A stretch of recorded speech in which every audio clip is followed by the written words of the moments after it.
Dalam pantauan Kasuari Channel, arus lalu lintas yang menuju Jalan Esau Sesa dan Jalan Trikora Sowi sering mengalami kemacetan karena arus lalu lintas yang menuju lokasi tersebut cukup banyak dilalui. Warga masyarakat berharap pemerintah daerah segera melakukan pelebaran dan pengaspalan secara menyeluruh. Berdasarkan pantauan Kasuari Channel, arus lalu lintas di sepanjang Jalan Esau Sesa hingga Jalan Trikora Arfai mengalami kepadatan jumlah kendaraan saat hari kerja berlangsung. Kemacetan yang disebabkan banyaknya kendaraan yang hendak menuju maupun dari komplek perkantoran gubernur di Arfai dikeluhkan warga masyarakat. Salah satunya diungkapkan Abraham Sorsheipon kepada Kasuari Channel.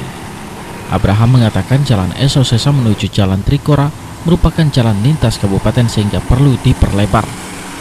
Apalagi dengan keberadaan perkantoran pemerintah Kabupaten Manokwari di Sowi Gunung dan kantor pemerintah Provinsi Papua Barat yang terpusat di Arfai menyebabkan volume kendaraan semakin bertambah setiap hari. Dibutuhkan keseriusan pemerintah daerah untuk melebarkan infrastruktur jalan tersebut karena jalan yang ada saat ini dirasa cukup sempit, hanya satu lajur jalan bolak-balik. Selain sempit, jalan yang ada saat ini banyak mengalami kerusakan dan berlubang. Menurutnya, kondisi tersebut dikarenakan banyaknya kendaraan berat yang melintas dengan muatan lebih, sehingga aspal jalan tidak mampu bertahan lama.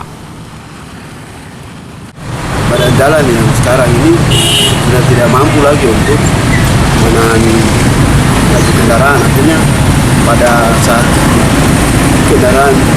kendaraannya tinggi, jalan ini sudah tidak sesuai, tidak maksimal lagi untuk menampung, sehingga perlu adanya pelebaran pemerintah. Itu perlu ada perhatian kalau kita melihat bahwa pengerjaan ini harus berjalan tidak stop di satu titik, tetapi bila perlu harus dikerjakan secara menyeluruh sehingga tidak membuat jalan itu jadi rusak. Tidak hanya kemacetan di sepanjang Jalan Esau Sesa hingga Jalan Trikora Arfai, namun Heipon juga menyesalkan penambalan jalan atau pengaspalan yang dilakukan hanya pada beberapa titik tertentu sehingga mengurangi kenyamanan pengguna jalan. Ia mempertanyakan alasan dinas terkait tidak melakukan pengaspalan secara menyeluruh. Selain itu perlu adanya pembangunan jalur alternatif sehingga saat terjadi kemacetan padat dapat dialihkan ke jalur alternatif.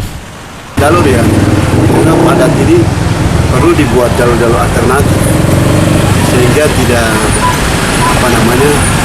tidak menjadi hambatan untuk transportasi ini. Kita lihat ini merupakan jalur transportasi yang padat menyuplai beberapa kabupaten, yaitu 2 kabupaten, 3 kabupaten di Papua Barat ini. Pada kesempatan tersebut, Heipon berharap keseriusan pemerintah daerah dalam membenahi infrastruktur jalan sehingga para pengguna jalan dapat berkendara dengan nyaman tanpa kendala macet maupun risiko kecelakaan akibat banyaknya jalan yang berlubang. Meskor Hareng mengabarkan.